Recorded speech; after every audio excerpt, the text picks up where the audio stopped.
The largest shopping mall in the United States is now a graveyard, and it didn't close yesterday. In the 1980s, America built shopping malls like cathedrals.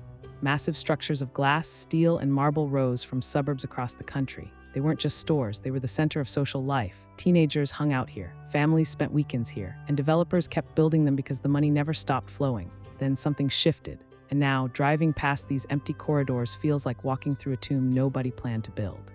Here's the core claim: America didn't just lose a few malls. We lost an entire economic ecosystem, and the buildings themselves became the evidence of how fast consumer behavior can flip.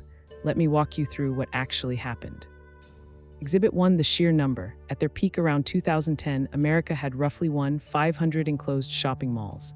Today, that number has dropped by nearly half. That's not a slow decline, that's a collapse. But here's what most people miss: the buildings didn't vanish. They're still standing, thousands of them. Think of a mall like a grocery store. When people stop shopping at one grocery store, the building doesn't disappear, but it does become worthless because its entire purpose was to host that activity. A mall is even more extreme. It's not just one store, it's an entire enclosed city built on the assumption that foot traffic would never stop. Exhibit 2: why this happened so fast. The internet didn't kill malls overnight. Online shopping grew gradually.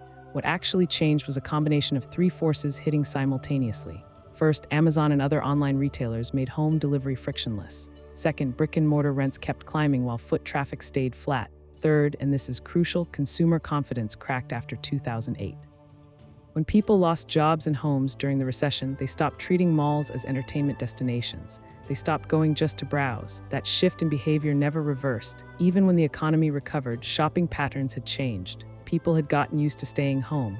Malls became a habit nobody needed anymore. Exhibit 3: the anchor stores that held everything together started closing. These were the big names: Sears, JCPenney, Macy's, the department stores that anchored each end of the mall. They drew customers in.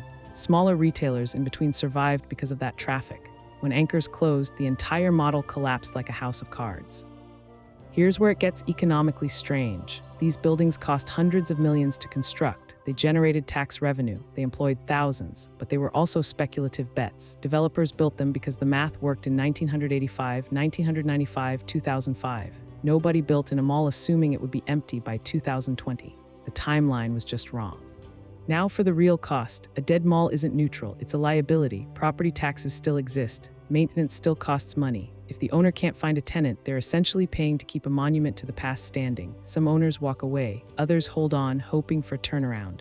Many malls are now worth a fraction of their construction cost. Exhibit 4: what happens to the land itself. Some malls get demolished, that's expensive. Others get repurposed, converted into apartments, offices, warehouses. But here's the problem. The buildings were designed for retail. They have massive open floors, parking structures, and layouts that don't translate well to residential or office use. Conversion costs money. Demolition costs money. Holding them costs money. The human cost is quieter but real. Retail workers lost jobs. Small shop owners who depended on mall traffic disappeared. Entire supply chains built around mall operations, cleaning services, security firms, food vendors evaporated. A mall employed hundreds of people directly and thousands indirectly. When it closed, that income stopped. But here's what's fascinating from an urban planning perspective. Ghost malls reveal something about how we build cities. We create single-use zones. A mall is retail, period. When that use dies, the entire zone dies with it. Compare that to a traditional downtown street. It is retail, apartments, offices, restaurants all mixed together. When one use declines, others keep the street alive. Exhibit 5: the ripple effects on surrounding areas. Malls didn't just exist in isolation. They anchored entire suburban ecosystems. Restaurants, hotels, gas stations, movie theaters clustered nearby because of mall traffic. When the mall died, those businesses suffered too. Some suburbs that built their tax base around a mall suddenly faced budget crises. Think about your own paycheck. If you work retail, your income depends on customers showing up. If customers disappear, so does your income. Now scale that up. A mall employed thousands directly. Their spending supported local restaurants, childcare, housing. When those jobs vanished, entire neighborhoods felt the tremor. Some malls are being saved. A few have been converted into mixed-use spaces with apartments, offices, and some retail. Others have become churches, schools, or warehouses, but these are exceptions. Most ghost malls remain ghosts. They sit there, generating property tax obligations, maintenance costs, and urban blight. The economic lesson here is about resilience and assumptions. We built an entire retail infrastructure on the assumption that consumer behavior would remain static.